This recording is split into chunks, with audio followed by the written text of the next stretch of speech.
I believe I can fly.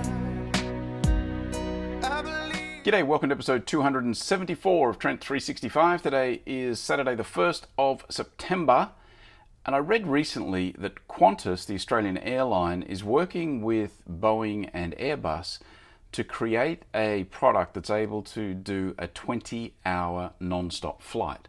So what they're trying to do is get a non-stop flight essentially from, say, Sydney to London or Sydney to New York City, as an example.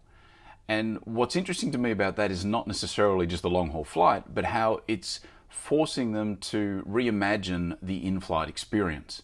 And they're talking about things like even creating sleeping cabins in the cargo hold of the aeroplane.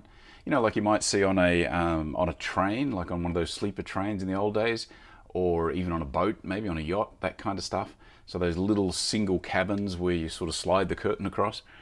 And that's going to be an interesting space. They're even talking about putting gyms on these aeroplanes to try and give people an opportunity to work out and have a bit of exercise, which is ironic in a way because I'm pretty sure this year, I think it was, Virgin Airlines came out with an April Fool's joke saying that they're putting gyms on their long-haul planes. And it's interesting to me again because what it means is reimagining the entire experience. So looking at that customer experience, looking at their product entirely, not just on a long-haul flight. And I think everyone in any business really should be looking to try and reimagine their business from time to time. You know, if you throw everything up in the air, if the whole model changes, what would you do differently? That's certainly what I think we need to do in terms of the hotel spa business, that's for sure.